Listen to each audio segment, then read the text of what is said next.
Fernando, terima kasih banyak sudah hadir di Sana Ranca episode kali ini. Satu orang dari publisher Iya, Fernando yang merupakan founder dan juga CEO dari One Pitch Media. Halo, selamat malam. selamat malam Mas. Thank you for having me. Uh, Mungkin semua udah tahu bahwa saya adalah penulis Ranca Bumi dan Sakti Mandraguna, dan kebetulan novel Hmm. fantasi tersebut diterbitkan oleh One Pitch Media, dan mereka supportnya luar biasa banget dari awal saya Hmm. submit, kemudian proses editing sampai dengan terbit, sampai sekarang juga Hmm. di masa-masa kita lagi promo-promo banget nih supaya novelnya lebih dikenal. Nah, ini salah satu medium buat promo juga. Kali ini kita akan ngobrol banyak dengan Fernando seputar bisnis penerbitan, terutama penerbitan indie. Nah, mungkin Fernando, Hmm. untuk awalnya saya pengen tahu sedikit nih, dulu tuh background-nya apa ya sampai kepikiran untuk akhirnya bikin sebuah penerbitan? Sebenarnya saya backgroundnya accounting ya sama komputer, jadi jauh banget Jauh banget dengan ya. bisnis. Ya, bisnis penerbitan. Jadi sejak saya berkarir itu sebenarnya langsung masuk ke dunia accounting, Hmm. terutama tax accounting, khususnya accounting pajak. Pendidikannya di komputer, jadi serba serba tabrak lari sebenarnya. Cuman ya mungkin takdirnya sudah jalan seperti ini. Cuman sejak awal saya adalah penikmat buku, pembaca dan penulis juga dengan beberapa teman. Ya saya merasa bahwa saya dipersiapkan untuk ini sebenarnya, untuk membuat sebuah penerbitan. Memang awalnya tidak terpikir ya, saya tidak pernah terpikir akan punya bisnis penerbitan. Yang saya pikirkan adalah suatu saat saya akan punya buku. Dan waktu itu tuh saya belum tahu, oke, prosedur pembuatan buku sudah tahu, tapi saya tidak tahu bagaimana path saya menuju ke sana gitu. Nah, di tengah perjalanan saya mendirikan komunitas menulis. Itu sebenarnya awalnya Hmm. saya mengajak beberapa orang untuk menulis buku antologi dan diterbitkan di sebuah penerbit mandiri waktu itu. Itulah yang menjadi cikal bakal berdirinya si One Pitch Media. Jadi waktu itu saya tidak puas dengan pelayanan dari penerbit ini, juga dari berbagai segi ya, dari berbagai sisi. Jadi saya mikir harusnya penerbit tidak seperti ini gitu, meskipun namanya penerbit mandiri. Gitu. Jadi Iya. mungkin itu dulu yang apa namanya, flashback sedikit kenapa akhirnya saya mendirikan One Pitch Media. Ya, saya pernah baca katanya saat Fernando menerbitkan buku tersebut, ada banyak sekali kekurangan baik dari sisi editingnya, layoutnya, bahkan Betul. juga kualitas cetaknya. Nah, itulah yang men-trigger akhirnya kepikir untuk membuat sebuah publisher One Pitch Media. Tadi menarik sekali dimulainya dari sebuah komunitas buku, karena banyak sekali teman-teman rancak di sosial media atau yang nonton ini adalah bookstagrammers dan juga orang yang aktif di komunitas buku. Apa sebenarnya yang menjadi pendorong bagi seorang Fernando untuk mau aktif di komunitas buku, dan sebenarnya tujuannya waktu itu apa gitu sebelum akhirnya leads to membentuk sebuah besar ini? Kembali lagi ya, saya adalah seorang pembaca dan suka menulis ya, meskipun tulisannya hanya dikit. Sebagai penulis amatir ya, tulisan-tulisannya pasti disimpan di blog atau di catatan harian segala macam. Dan saya merasa bahwa tulisan saya berpotensi gitu. Dan harusnya saya merasa semua penulis harusnya punya pendapat yang sama dengan saya, bahwa tulisan kita itu berpotensi gitu, bahwa tulisan kita itu layak untuk dibaca oleh orang lain, bukan hanya disimpan untuk diri kita sendiri gitu. That's the point sebenarnya. Saya pengen mengajak lebih banyak orang untuk menunjukkan tulisan-tulisan mereka ke dunia, karena setiap tulisan itu pasti punya pembacanya, pasti menemukan pembacanya, dan pasti berharga untuk orang lain. Terlepas dari apakah itu sekedar curhatan atau apa, yang penting sepanjang kita layak, sepanjang kita comfortable untuk membagikan itu ke orang lain. Jadi bukan sesuatu yang private gitu.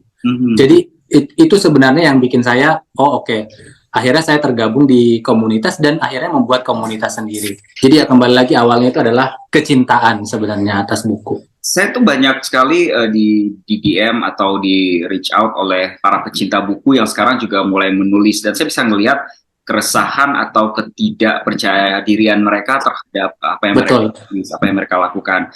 Tapi saya selalu mengatakan bahwa, dan saya setuju dengan Fernando, sebuah cerita itu selama itu disampaikan dengan tujuan yang baik, dia pasti akan menemukan pembacanya, dia akan menemukan audiens.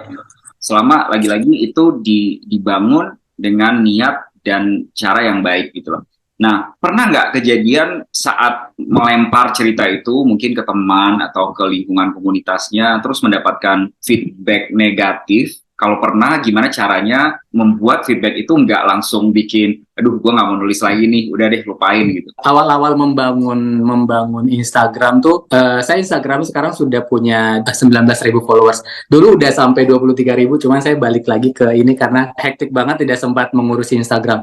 Anyway, jadi waktu itu tuh saat membangun Instagram ini banyak banget mas yang seperti itu, kayak ngapain sih lu bagiin tulisan-tulisannya kayak begitu? Lu drama banget sih, atau misalnya galau banget sih, kok tiap hari galau mulu, atau moodnya kok berubah secepat itu, hari ini galau besok udah cinta-cintaan gitu kan. Sementara ya balik lagi, esensinya kita adalah membagikan apa yang muncul di pikiran kita saat itu. Jadi itu juga yang berkali-kali saya sampaikan ke anggota komunitas, bahwa kita tidak perlu mengurusi pikiran orang. Kayak oke, setiap manusia itu punya pikirannya mereka sendiri. Kita berhadapan dengan makhluk hidup, a person gitu, bukan benda mati. Somehow mereka akan punya pemikiran, punya pendapat, punya segala macam. Dan itu tidak bisa kita kuasai gitu. Seperti kata orang bijak, yang bisa kita kuasai hanyalah pikiran kita sendiri. Kita tidak bisa mengontrol pendapat orang lain, pikiran orang lain. Kalaupun mereka berkata ini dan itu, oke, itu adalah pendapat mereka. Ya kalau misalnya kita sanggup untuk menerima itu sebagai feedback yang baik, silakan. Kalau enggak pun kita punya opsi untuk mengabaikan gitu. Jadi kalau bagi saya, oke, di awal-awal mungkin kayak berat banget ya. Kok gini banget sih, feedback orang-orang ke tulisan saya seperti itu. Cuman pada akhirnya, ya seperti tadi, saya menyadari bahwa yang bisa saya kontrol adalah pikiran saya sendiri. Dan kalau misalnya saya harus mendengarkan semua orang, saya akan bingung sendiri, karena setiap orang punya pendapat mereka masing-masing. Kamu baiknya nulis ini, kamu baiknya nulis itu. Jadi kapan saya bisa menulis sesuai dengan apa yang saya pikirkan? Jadi intinya ditanggapin ya secara umum, ditanggapin positif aja lah ya. Pasti betul. Itu bikin kita kayak tadi Fernando bilang, aduh kok gini amat sih gitu. Apa maksudnya cuma pengen sharing. Nah, berapa lama itu Nando prosesnya dari mulai aktif di komunitas, kemudian mulai nulis-nulis, sampai akhirnya kepikiran, oh gue mau bikin publisher sendiri aja deh gitu, karena mungkin ngelihat satu opportunity. Itu berapa lama? Prosesnya cepat ya. Yang lama itu adalah proses penerbitan buku ini dan proses pembuatan komunitas ini. Jadi saya sama sekali tidak pernah terpikirkan untuk membuat sebuah penerbitan waktu itu. Yang saya pikirkan adalah saya ingin mengajak semua orang, lebih banyak orang untuk menulis. Poinnya itu, I want to encourage people to write their story gitu. Hanya meminta mereka untuk menulis, membagikan cerita mereka. Kemudian bahwa setelah kita menerbitkan buku, saya mendapatkan pengalaman yang tidak mengenakan dari si publisher ini. Itu sebenarnya yang bikin saya, oh ini tidak bisa dibiarkan. Maksudnya karena saya mencintai buku dan saya mencintai orang-orang yang menulis buku, nggak rela gitu kalau misalnya tulisan orang-orang juga akan mendapatkan perlakuan yang sama dengan yang saya alami. Kayak nggak bisa diterima gitu. Maksudnya mungkin Mas Eko juga sendiri sudah paham bagaimana ribetnya proses menulis sebuah buku. Itu tidak gampang.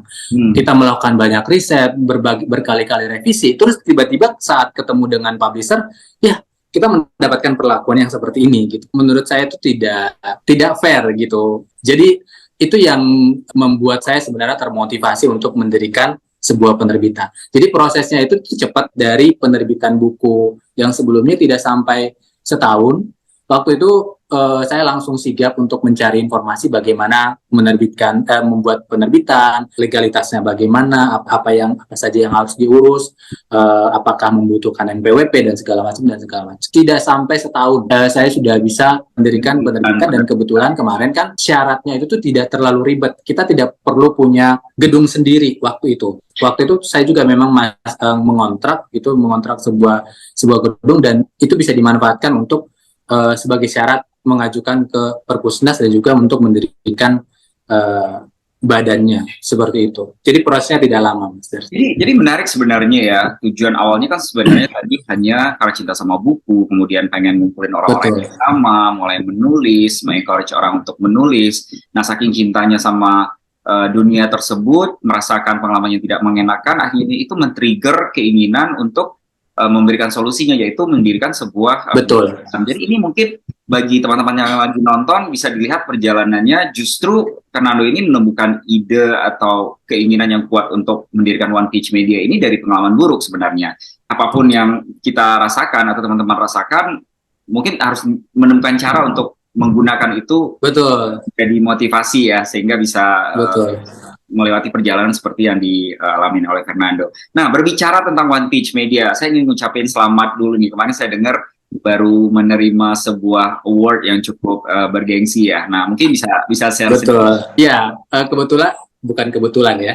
Kemarin kita baru mendapatkan award, jadi menjadi salah satu penerbit terbaik se-Provinsi DKI Jakarta, lima besar. Saya sebenarnya nggak punya apa sih namanya, tidak punya ekspektasi berlebihan waktu kemarin diundang gitu. Jadi 2 minggu yang lalu atau 1 minggu yang lalu saya dapat info dari tim bahwa saya diundang ke acara Perpusat DKI Jakarta. Awalnya saya tidak konfirmasi, kan mereka minta konfirmasi kehadiran.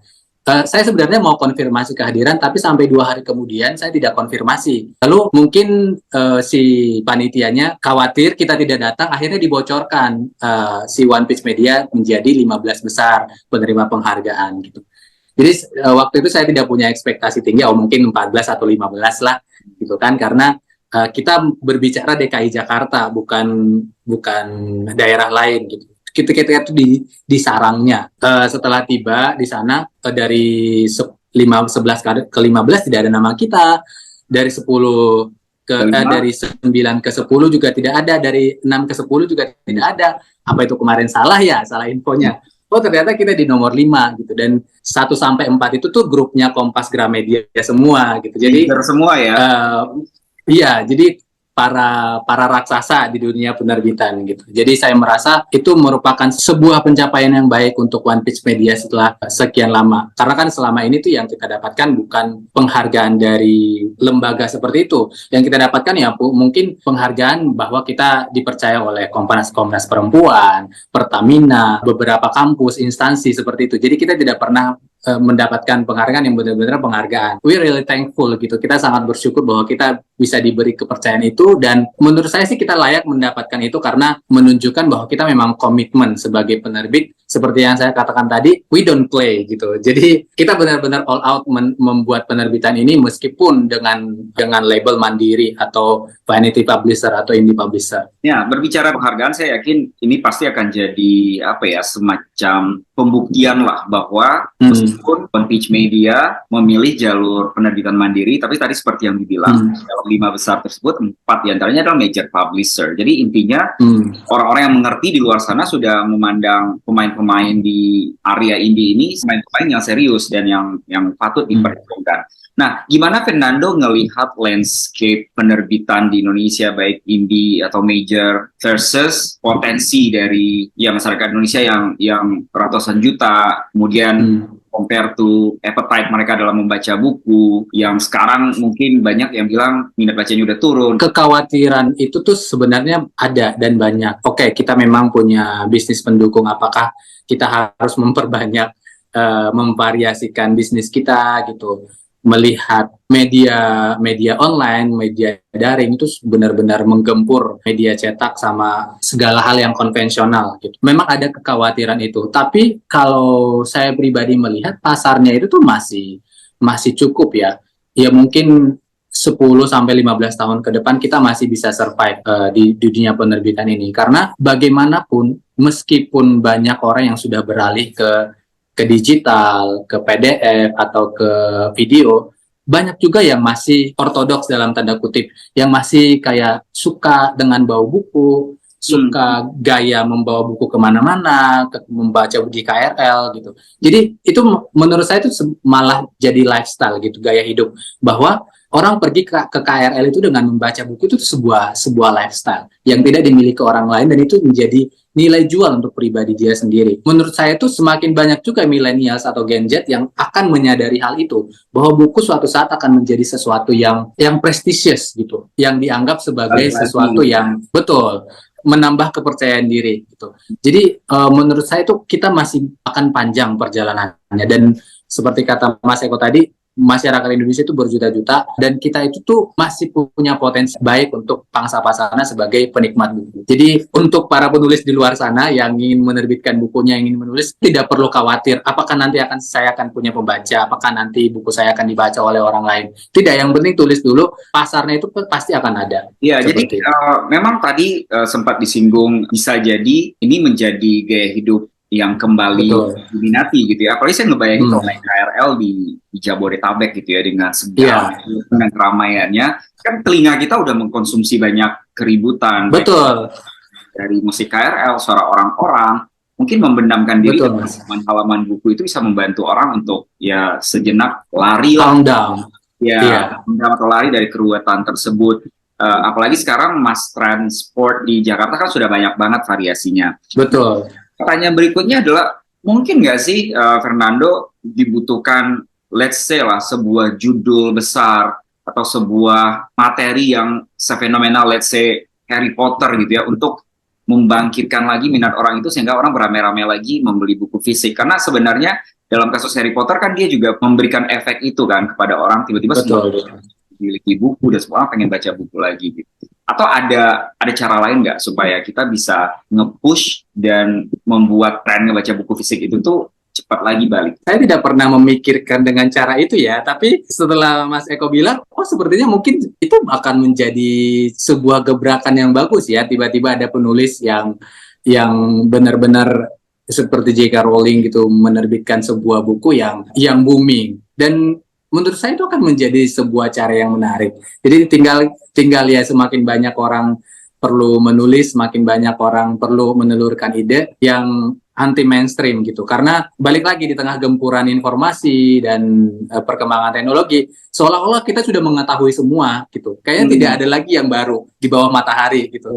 Dan kita perlu sesuatu gebrakan mungkin. Jadi itu mungkin akan menjadi trik yang sangat bagus. Tinggal kita menunggu penulisnya muncul dulu. Atau mungkin your next project maybe, atau si Ranjak Bumi ini tunggu, karena kan ngomongin Harry Potter dulu sebelumnya juga tidak se-booming itu kan, menunggu hiatus dulu, tunggu berproses dulu. Iya. Jadi ya mungkin buku Ranjak Bumi juga mungkin Mas bisa punya kesempatan untuk itu. Mudah-mudahan Potensinya ada banyak. Nah, gimana dengan platform baca digital? Apakah ini menurut Fernando ancaman bagi dunia publishing atau justru sebenarnya saling komplement? To be really honest ya, saya adalah orang yang pembaca buku fisik. Jadi saya tidak terlalu nyaman baca PDF.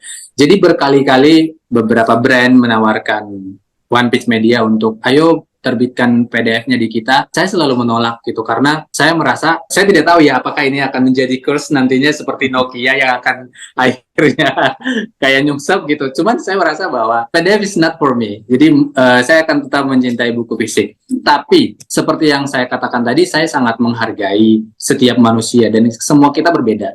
Jadi saya akan memilih opsi yang kedua, bahwa itu akan berjalan bersisian. Karena bagaimanapun kita itu kompleks, kita punya pilihan hidup masing-masing, punya preferensi. Apa yang saya suka belum tentu disukai orang lain, apa yang tidak disukai orang lain belum tentu juga tidak saya sukai gitu. Semakin banyak pilihan mungkin akan semakin membuat orang semakin banyak juga orang yang membaca. Kalau misalnya tidak suka buku fisik ya bisa baca e-book, kalau tidak bisa baca e-book, baca buku fisik. Tapi meskipun saya katakan tadi saya menolak untuk bekerja sama dengan penyedia layanan e-book, itu untuk yang ini ya, perusahaan-perusahaan yang bukan pemain besar. Jadi kita tetap menerbitkan e-book melalui Google gitu. Jadi orang-orang yang ingin bekerja sama, para penulis yang ingin bekerja sama dengan One Piece tidak usah khawatir, tetap bisa terbitkan e-book. Saya bicara mengenai preferensi saya dan instansi lembaga yang saya ajak kerjasama, yang kita ajak kerjasama. Saya sebagai penulis yang terbit di One Piece Media bisa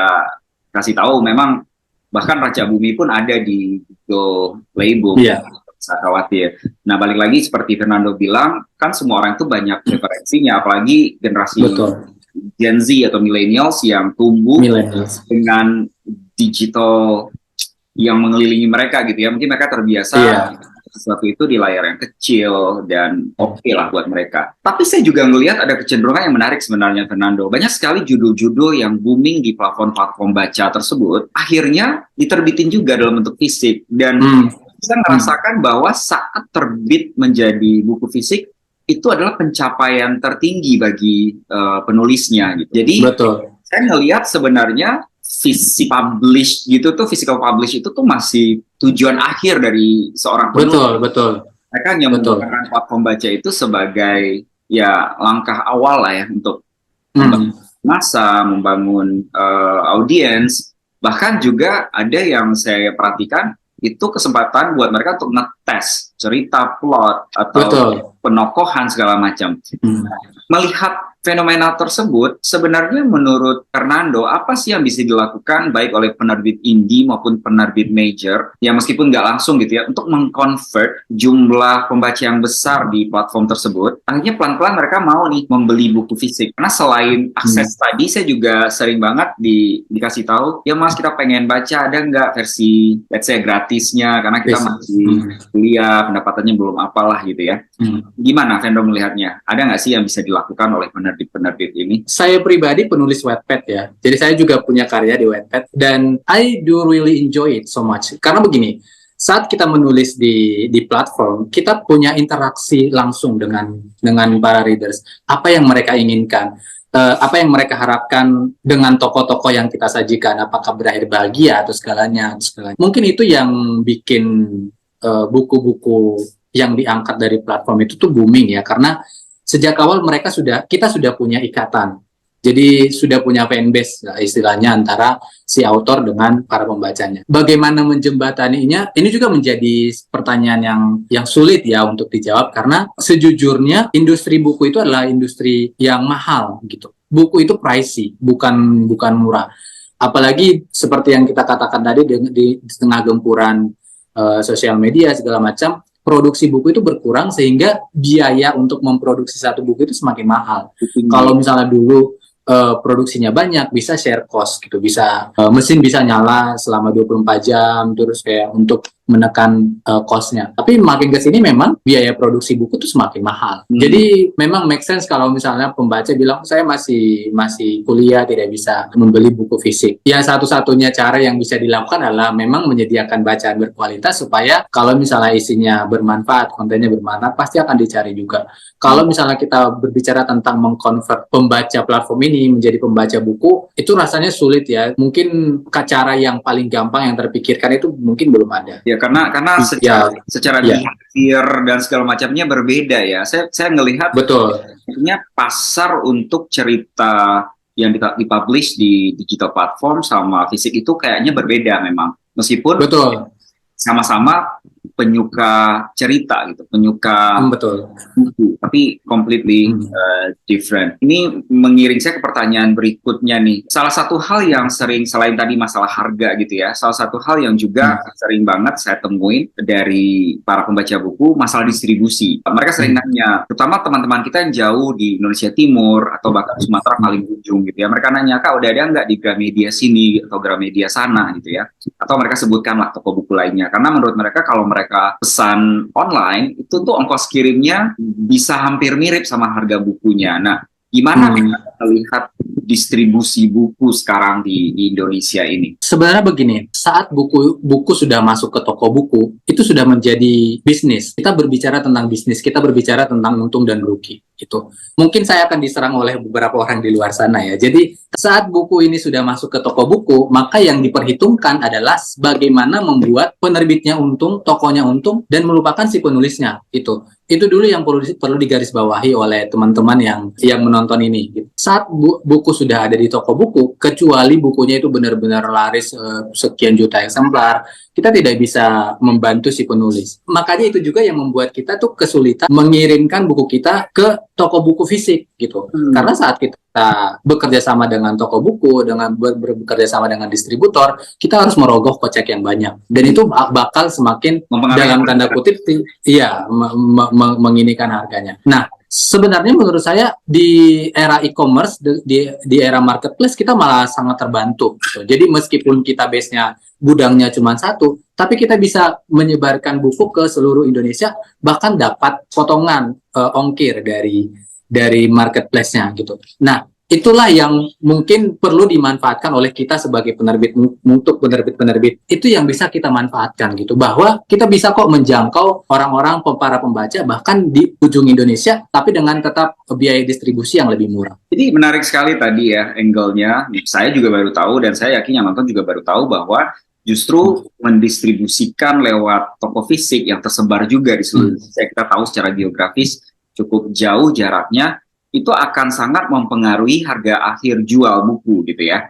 Dan jadi mungkin buku-buku favorit teman-teman yang selama ini dibeli di marketplace dengan harga X, kalau itu dijual di fisik, probably X plus gitu. Jadi ada plus minusnya lah. Tapi intinya masalah distribusi ini kita harus melihatnya juga dari sisi tidak hanya convenience satu atau dua orang di wilayah tertentu untuk menuju ke satu tempat, tapi dari skop yang lebih besar gitu ya. Kita tahu negara kita luas sekali dan masalah geografi itu akan selalu muncul. Jadi saya setuju banget tadi dengan Fernando bahwa untuk zaman sekarang harusnya sih marketplace ini menjadi semacam ya bless lah buat semua orang ya, industri buku tapi juga industri lain. Oke, kita lanjut nih Fernando. Tadi tuh sebenarnya lagi seru banget, yang pengen saya tanyain itu adalah dengan gempuran berbagai macam media termasuk platform baca yang mereka tuh aktif banget ya berpromosi, baik dengan notifikasi, nudge, apalah gitulah.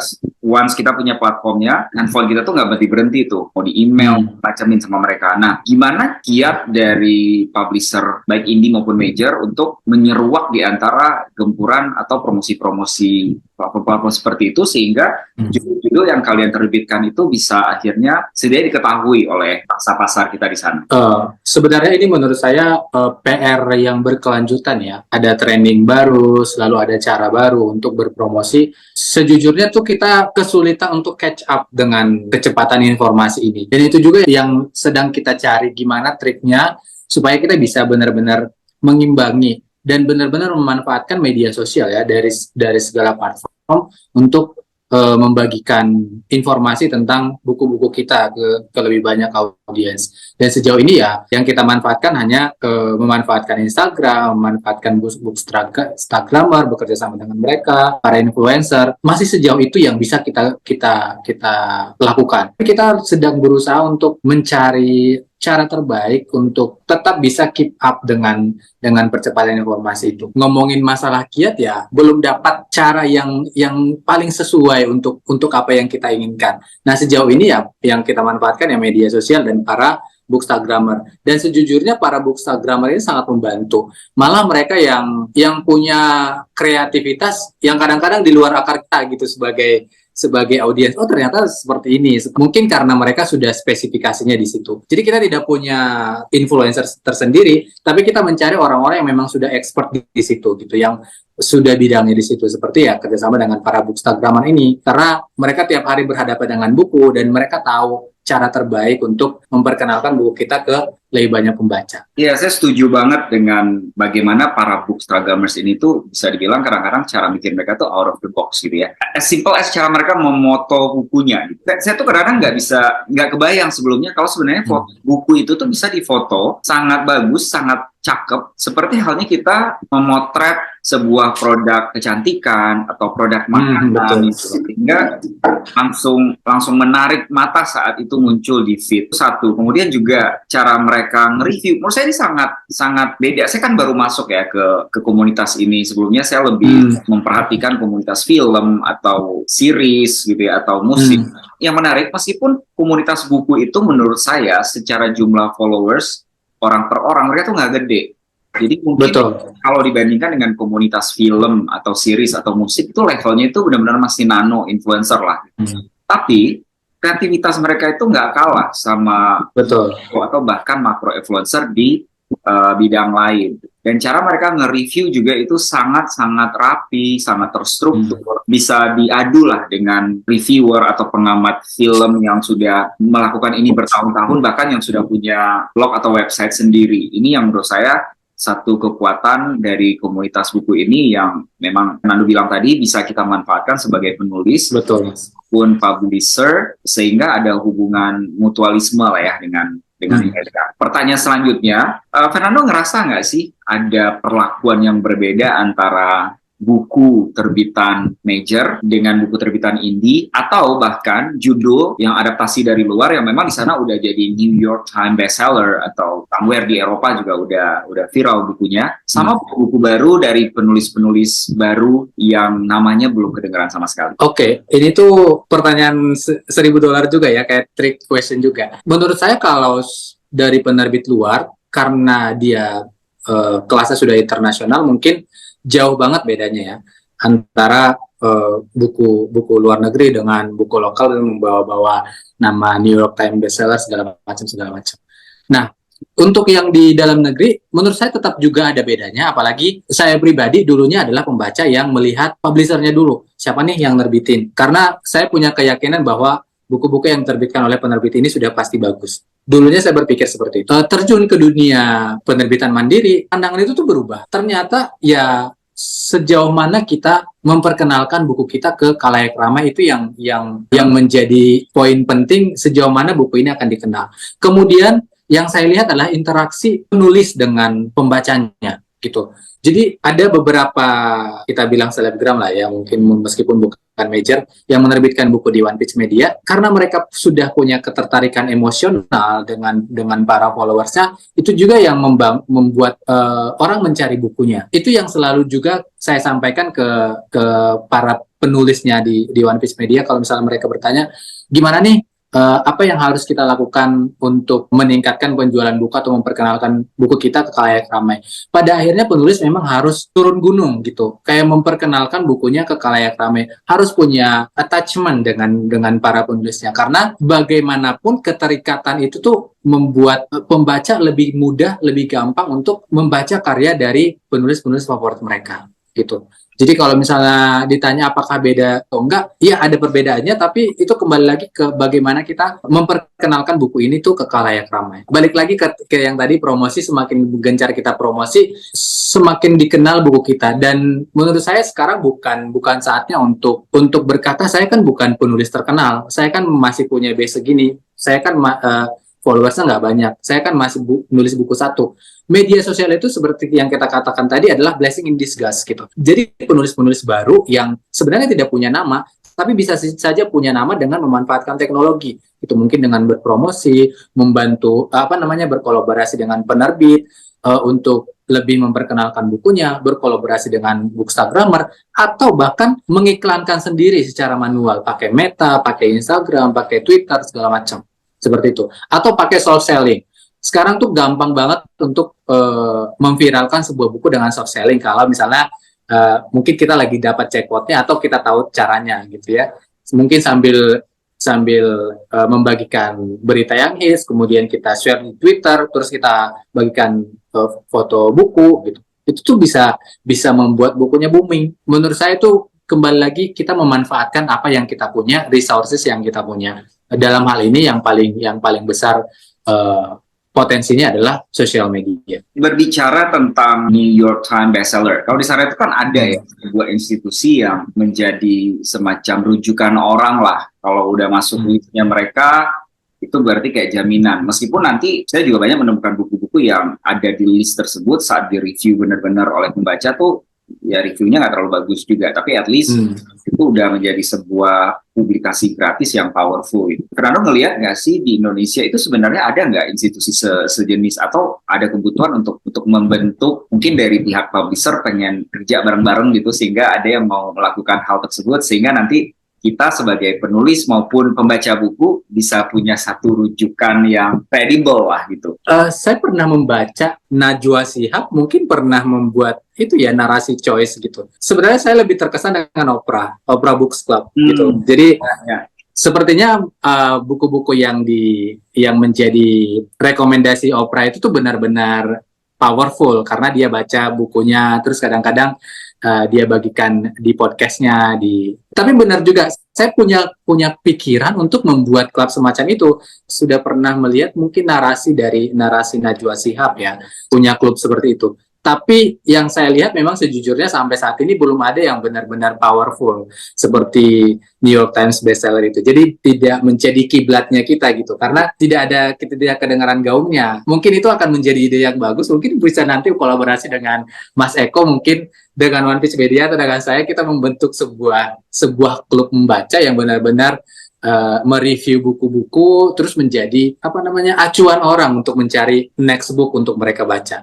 Ya, saya pikir itu penting ya karena lagi-lagi saya juga baru sadar setelah menerbitkan Raja Bumi dan bekerja dengan One Page Media, ternyata di Indonesia sendiri itu judul buku lokal baik yang diterbitkan oleh major publishers maupun indie publishers itu banyak banget yang selama ini meskipun saya cukup suka membaca, saya nggak pernah terekspos gitu. Mungkin karena kurangnya promosi atau kurangnya apa ya, satu platform atau institusi yang sering ngebahas, jadinya nggak nyampe ke saya. Nah, saya bisa ngebayangin ada ya puluhan juta orang di luar sana yang juga tidak punya akses terhadap hal-hal seperti itu. Jadi kalau Betul. seandainya kita punya ya seperti Oprah Book Clubs atau Obama Recommendations gitu ya, setiap akhir Iya. tahun kan dia selalu punya list, atau seperti New York Times bestseller tadi. Dan memang saya pernah lihat ada narasi TV Book Club namanya ya. Betul. Saya nggak tahu apakah itu menjadi rujukan yang udah cukup powerful atau enggak, tapi saya ngelihat ada potensinya, dan saya berharap mungkin Fernando sebagai pemain di industri ini bisa menginisiate dengan teman-teman sesama publisher lain gitu, sehingga suatu saat kita punya hal semacam ini, karena akan sangat menyenangkan sih ngelihat judul-judul yang mungkin selama ini kita nggak pernah tahu, kayak hidden gems yang buku bagus tapi bergerak tiba-tiba buku tersebut, sehingga menggerakkan orang untuk mengkonsumsi karya-karya yang mungkin selama ini belum terlalu diketahui oleh orang. Nah, mengenai karya-karya atau hidden gems atau ide-ide yang berbeda, sekarang ada tren karya-karya lokal ini mulai dilirik oleh platform lain. Jadi kayak mereka merubahnya menjadi medium lain. Mungkin yang kemarin heboh banget tuh Gadis Kretek gitu ya. Dan saya juga tahu salah satu terbitan One Pitch Media, Rencana Besar kalau nggak salah ya, yang diadaptasi oleh Amazon Prime juga. Bagaimana tren ini menurut Fernando bisa mendorong judul-judul lain untuk menyeruak sehingga ada yang ngelirik nih, atau fokus aja dulu ke jualannya sampai orang banyak yang baca, nanti viral sendiri, nanti dilirik sendiri kok. Sebenarnya kemarin itu kita tidak terlalu paham ya alurnya, bagaimana cara kerja dari produksi ini. Tapi setelah si Rencana Besar, kita jadi tahu bahwa ternyata si rumah produksinya yang reach out itu kita. Masih ada nggak bukunya si One Pitch Media yang bisa kita alih mediakan? Mereka yang datang ke kita untuk mencari tahu buku-buku apa, dan kita yang merekomendasikan buku-buku apa yang layak untuk dialih mediakan, seperti itu. Kembali lagi, kita tidak tahu yang sebenarnya di kepala para rumah produksi ini, para pencari naskah itu seperti apa. Tapi yang saya lihat itu seperti itu. Kita benar-benar bisa menyajikan sebuah cerita yang memang bisa benar-benar diolah untuk menjadi sebuah film atau series. Dialih mediakan oleh streaming platform misalnya, itu juga menggenjot penjualannya. Seperti kemarin Rencana Besar tuh penjualannya tuh benar-benar bagus. Jadi iya, memakmurkan penulis juga seperti itu. Jadi itu yang kita harapkan bisa terjadi lagi untuk buku-buku lain. Ya, ini saya mau kasih bocoran sedikit ya. Nanti mungkin offline saya bisa liatin DM-nya. Jadi minggu lalu saya sebenarnya di reach out oleh salah satu produser sebuah PH besar, cukup besar lah PH-nya. Mereka minta saya kirimin semacam sinopsis kasar dari Rancang Sakti Mandraguna, karena dia ngelihat banyak banget muncul lah. Kebetulan saya kan cukup banyak engage sama bookstagrammers yang baik-baik, yang mereka tuh benar-benar promoin gila-gilaan gitu, sampai banyak bilang, aduh ini kayaknya buku di mana-mana gue baca deh gitu. Nah, kayaknya mungkin dia juga terekspos lah ya ke konten-konten tentang Raja Bumi. Ini dia reach out, mau ngelihat kemungkinan untuk dipindahin ke medium lain. Untuk tahap ini sih saya nggak terlalu berharap banyak ya, karena saya paham sebuah fantasi seperti Panca Bumi ini kan bukan sebuah cerita yang gampang diproduksi. Ya, yang gampang diproduksi atau yang murah untuk diproduksi, atau secara hitung-hitungan finansial itu make sense gitu kan. Tapi setidaknya buat saya pribadi sebuah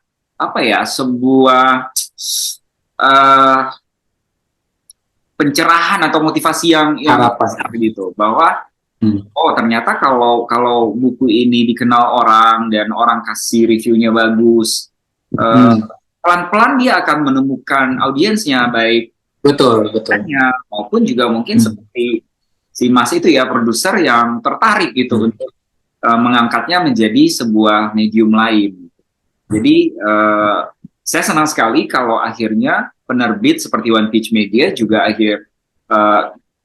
punya inisiatif atau aktif untuk menjalin hubungan dengan PH-PH tersebut, apalagi kalau satu judulnya sudah pernah mereka jadi medium lain gitu ya, sehingga nanti penulis yang mungkin nggak punya akses atau nggak kedetek sama mereka bisa dibantu untuk diperkenalkan.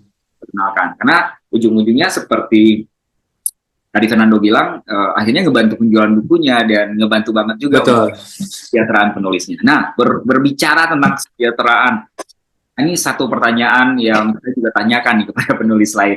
Menurut Fernando tuh masuk akal nggak atau make sense nggak, logis nggak bagi seorang penulis di Indonesia saat ini kalau ingin memutuskan menjadi full-time author atau full-time writer? Kalau saya ditanya ya, dari terbitannya One Page Media, itu menurut saya benar-benar make sense gitu.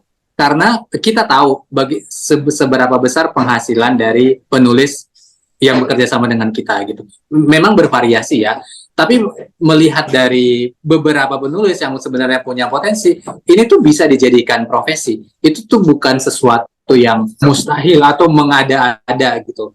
Ya, tapi kembali lagi bahwa kalau memang ingin fokus untuk menikmati sendiri hasil buku kita, ya terbitnya di penerbit mandiri. Ini bukan saya tidak sedang mempromosikan One Page Media ya, meskipun mungkin sebagai iya, bukan menjelekan penerbit major. Karena kenapa?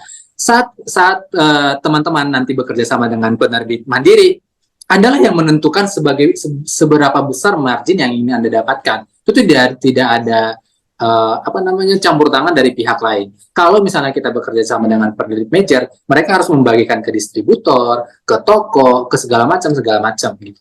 Makanya itu bukan rahasia umum lagi ya. Bukan rahasia lagi bahwa kalau penulis di penerbit besar itu cuma dapat 10% dari buku yang terjual. Kalau kita ngomongin penerbit mandiri, penulis bisa dapat 50%, bahkan lebih dari situ. Karena semakin banyak buku yang diproduksi juga biaya produksinya semakin murah gitu. Sangat masuk akal jika ini dijadikan sebagai pekerjaan. Karena di tengah banyaknya media sekarang seperti yang kita sampaikan tadi, profesi penulis itu tuh akan mengakar ke hal-hal lain. Misalnya kita jadi bisa menjadi penulis naskah, buku kita diangkat ke layar lebar, buku kita dari media akan menjadi series semacam itu. Jadi semakin banyak juga pundi-pundi yang bisa dihasilkan. Jadi kalau misalnya ditanya apakah ini bisa menjadi pekerjaan, bisa. Tapi ya balik lagi, kita memang harus benar-benar kayak berjuang seperti hal-hal lain itu tidak ada yang gampang. Semuanya dibangun dari awal dengan ketekunan, dengan kegigihan, dengan usaha kita untuk beradaptasi dengan keadaan. Seperti kata orang bijak, kemampuan terbaik manusia adalah beradaptasi. Jadi penulis juga harus seperti itu, beradaptasi. Sekarang menulis buku, ya beradaptasi untuk mencari juga production house yang bisa mengangkat buku ini ke layar lebar, bekerja sama dengan penerbit, dengan memperbanyak jaringan misalnya atau segala macam.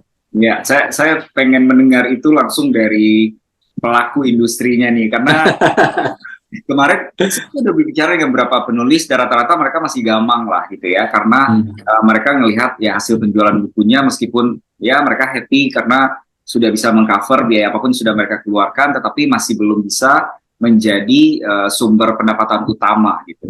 Begini Mas, mungkin bukan sumber pendapatan utama dari bukunya ya.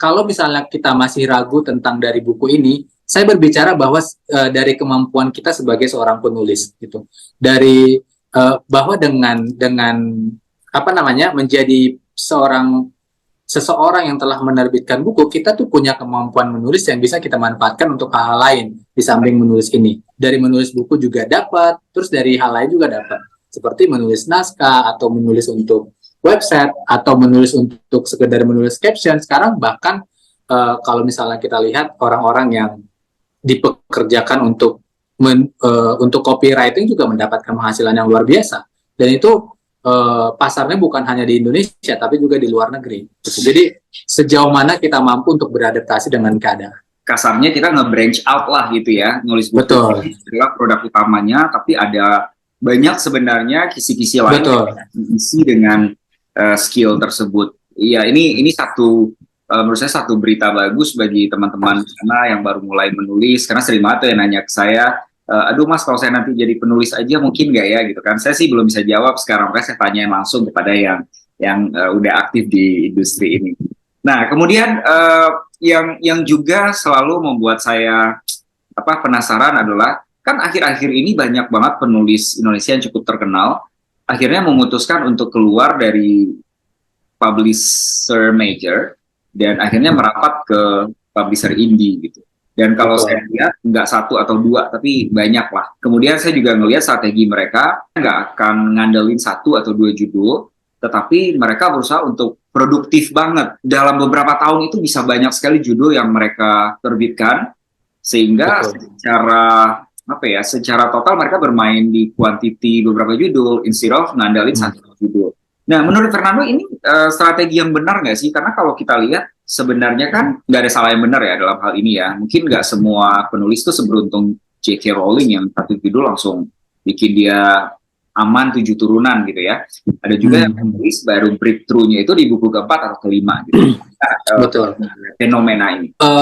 Kalau menurut saya sih, kalau untuk penulis baru mungkin masih pencarian jati diri ya Mas. Karena mustahil bagi seseorang tuh langsung menemukan stylenya dia, terus menemukan langsung jackpot itu bisa menerbitkan satu buku langsung booming segala macam. Pasti itu melalui berbagai trial and error gitu. Kalau misalnya seorang penulis ini menerbitkan banyak buku, terus itu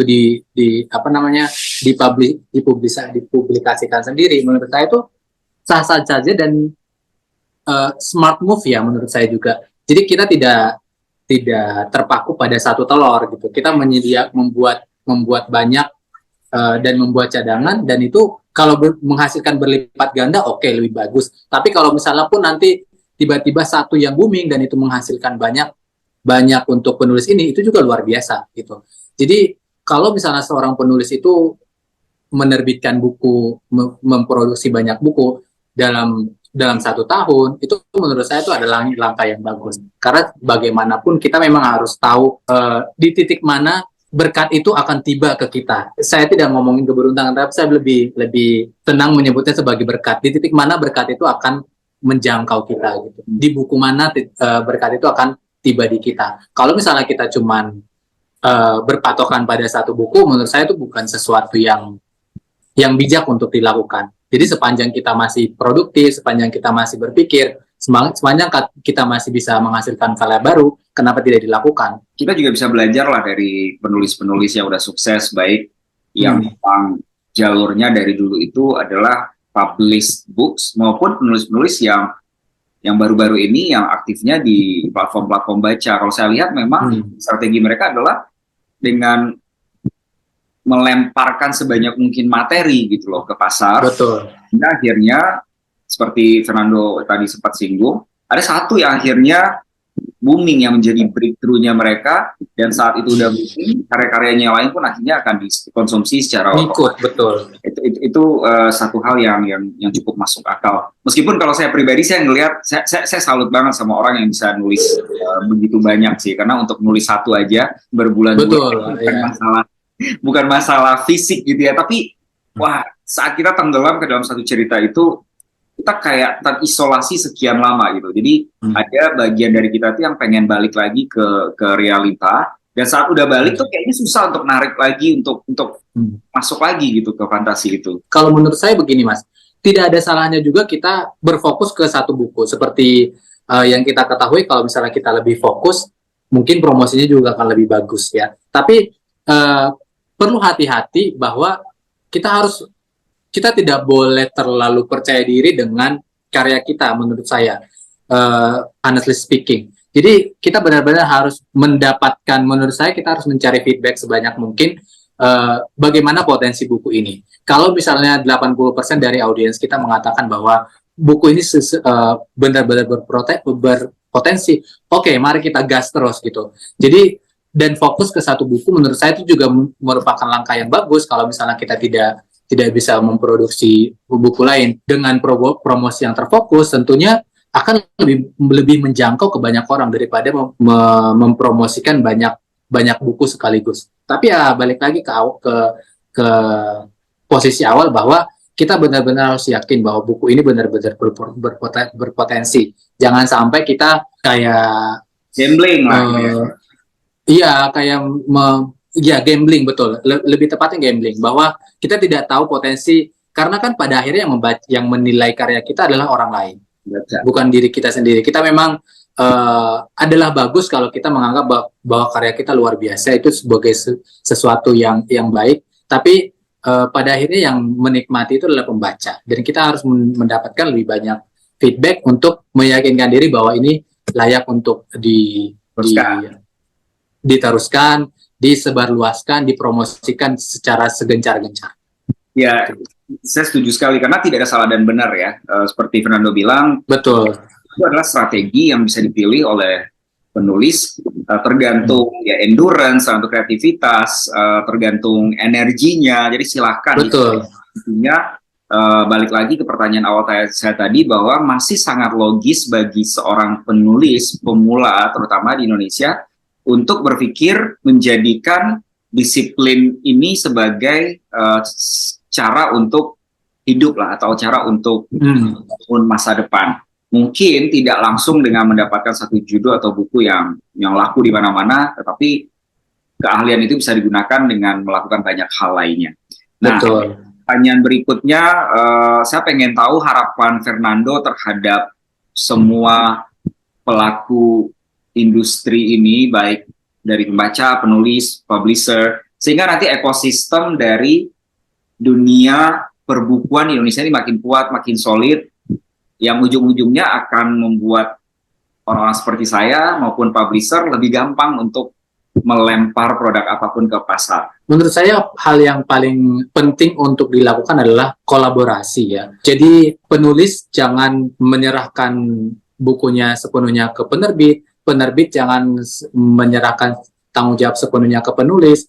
Kita harus benar-benar berkolaborasi, bahkan juga dengan para reseller, dengan para influencer, untuk memastikan bahwa buku ini tuh bisa dibaca oleh banyak orang. Dan kita harus menghasilkan terbitan-terbitan berkualitas. Untuk mendapatkan pembaca, kita harus menyediakan bacaan-bacaan berkualitas. Dan itu tidak bisa dikerjakan sendiri, tidak bisa hanya penulis doang yang menghasilkan sebuah terbitan yang bagus. Seperti yang kita tahu, setiap orang punya spesialisasi masing-masing. Si penulis punya spesialisasi menulis. Dia tidak mempunyai kemampuan editing. Dia tidak mempunyai kemampuan promosi. Oke, berarti tugasnya si penerbit yang melakukan itu. Promosinya juga kerjasama dengan para influencer atau segala macam. Sehingga pada akhirnya kita bisa menghasilkan sebuah buku, sebuah karya yang memang layak untuk dibaca. Untuk para pembaca juga di luar sana, saya berharap bahwa kita itu lebih menjadi pembaca-pembaca yang baik ya, yang mendukung penulisnya.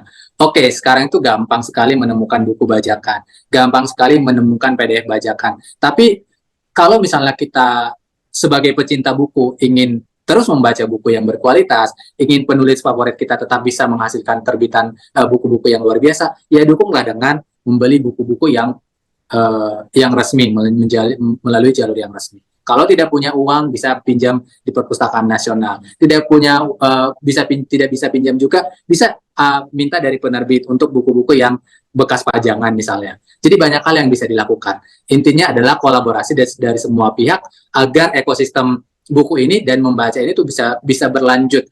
Jangan sampai nanti di tahun 2030 kita tidak punya penulis lagi, karena semua penulis itu, ya balik lagi ya seperti yang kita katakan tadi, bagaimanapun penulis butuh makan gitu.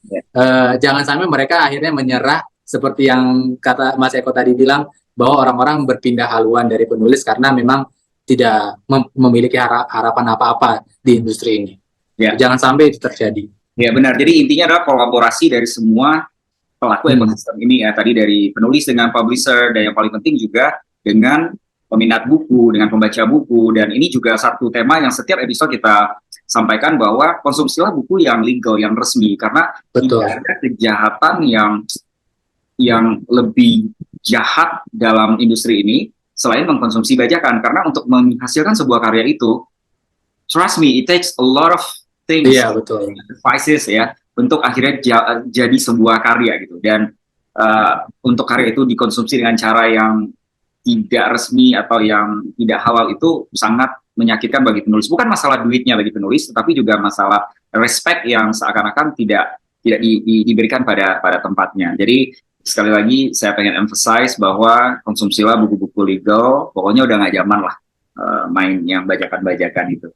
Betul. Terima kasih banyak Fernando, ini seru banget Terima obrolan. kasih.